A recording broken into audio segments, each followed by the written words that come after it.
passengers, in the name of our Captain Ulrike Kostrup and the entire crew, I'm delighted to welcome you on board our space shuttle. My name is Kerstin von Kauser and I'm your maître de cabine. Our flight time to Mars will be about 7 months. The current weather at our destination Elysium Planitia is pleasant with a clear sky, a slight breeze and a comfortable -10 degrees Celsius. Very soon we will be leaving Earth's atmosphere and reaching our cruising altitude. To help you pass the time, my colleague Léon Frey will shortly be presenting our entertainment program with lots of information about Mars. We wish you a pleasant flight and thank you for choosing focusTerra Space Travel. Cabin crew, engage noise cancelling. Welcome to our entertainment program. We will start by providing some information about our destination. Think of it as a virtual guidebook. First, we should have a look where Mars is located. Here's an overview of our solar system. After Mercury, Venus and Earth, Mars is the fourth planet from the Sun. These 4 inner planets are called terrestrial planets, which means that they are Earth-like. They are all made of rock, so their surface is solid and theoretically suitable for landing. Farther out in our solar system are the giant planets Jupiter, Saturn, Uranus and Neptune. They are much bigger than the terrestrial planets and mainly made up of gas. This means they have no surface that we could land on. We do research on Mars to learn more about the solar system's early history and therefore about the origins of planet Earth. Mars is especially suitable for a space probe to land on. It's not too far away and it's a terrestrial planet with a solid surface. It's obvious why we don't do research on giant planets to draw conclusions about Earth, a terrestrial planet. But why don't we fly to Venus or Mercury? To answer that, let's compare the 4 terrestrial planets. Here are the 4 terrestrial planets shown in the correct size ratio.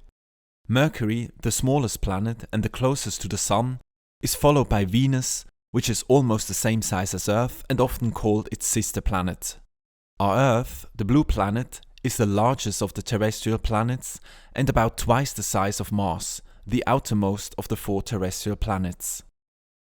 Mercury is so close to the Sun that it's difficult to bring a probe into its orbit without it being diverted by the Sun's gravity and then flying into the Sun instead of landing on Mercury. What's more, on Mercury's surface there are huge differences in temperature between the side facing the Sun and the side facing away from the Sun. The temperature fluctuates between -180 to +430 degrees Celsius. It would be incredibly difficult and expensive to design a probe that could withstand such massive temperature changes for a long period of time. All in all, a landing on Mercury is bound to be very difficult, which is why no probe has ever landed there. So what about trying to land on Venus? There have been a few probes that landed on our sister planet. The first successful landing was achieved in 1970 by the Russian probe Venera 7. The lander transmitted data from the surface of Venus to Earth for just 23 minutes.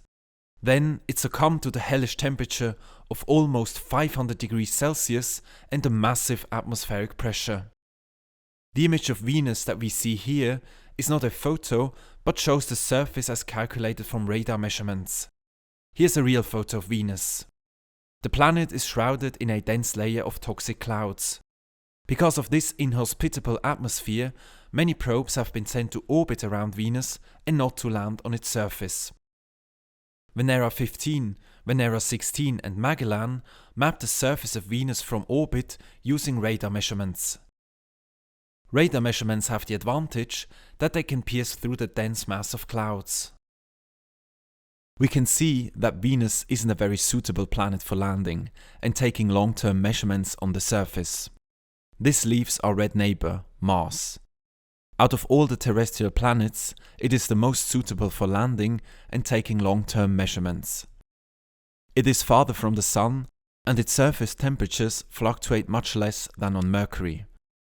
What's more, its atmosphere is much less dense than the atmosphere of Venus or Earth. All in all, this means that sending a probe to land on Mars, and keep it in operation there for several months or years is easier and more likely to be successful than on any other planet. Now, let's compare Mars and Earth. Mars is only about half the size of Earth, but about 1.5 times as far away from the Sun. The distance is 228 million kilometers for Mars versus 150 million kilometers for Earth. That's really far.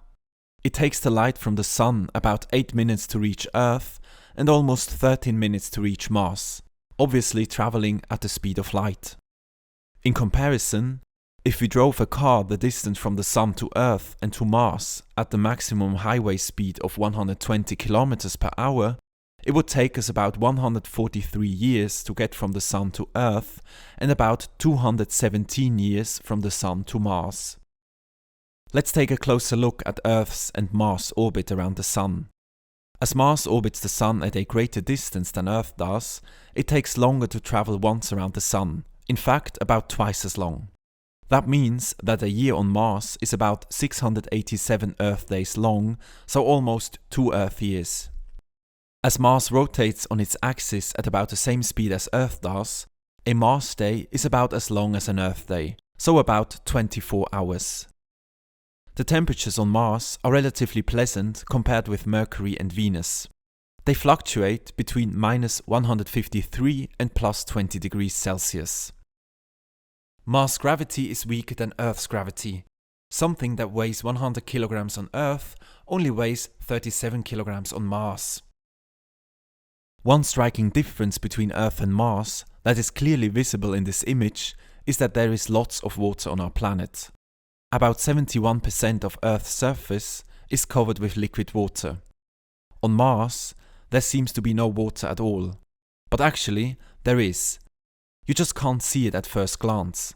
It is found at its poles in the form of ice. And here is what it looks like.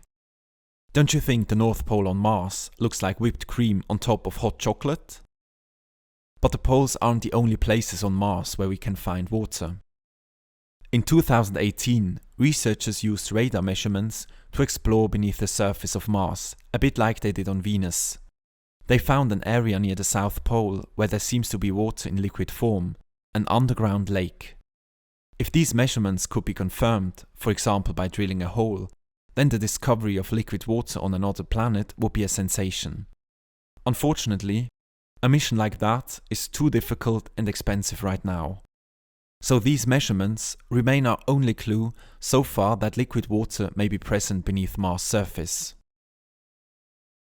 Finally, let's have a look at Mars' atmosphere. It is mainly made up of carbon dioxide, or CO2. In contrast, Earth's atmosphere is mainly made up of nitrogen and the essential oxygen that we need to survive. Another gas that is abundant in our own atmosphere but almost entirely missing on Mars is water vapor. What else is there left to compare? Of course, the 2 planets' companions. Earth has a single companion, or what we call a satellite, our moon. Mars has 2 satellites, Phobos and Deimos. Phobos, the bigger of Mars' 2 moons, has a diameter of 23 kilometers and looks like a battered potato. Deimos has a diameter of only about 12 kilometers. Both moons are tiny compared with our own moon.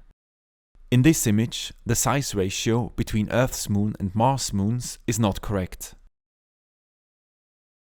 Well, now that we know all these facts about our neighboring planet, we're almost ready to land on it. In the next part of our flight, we'll take a closer look at research on Mars. We'll see what methods have been used to explore Mars in the past and which of the red planet's secrets and mysteries are still to be revealed.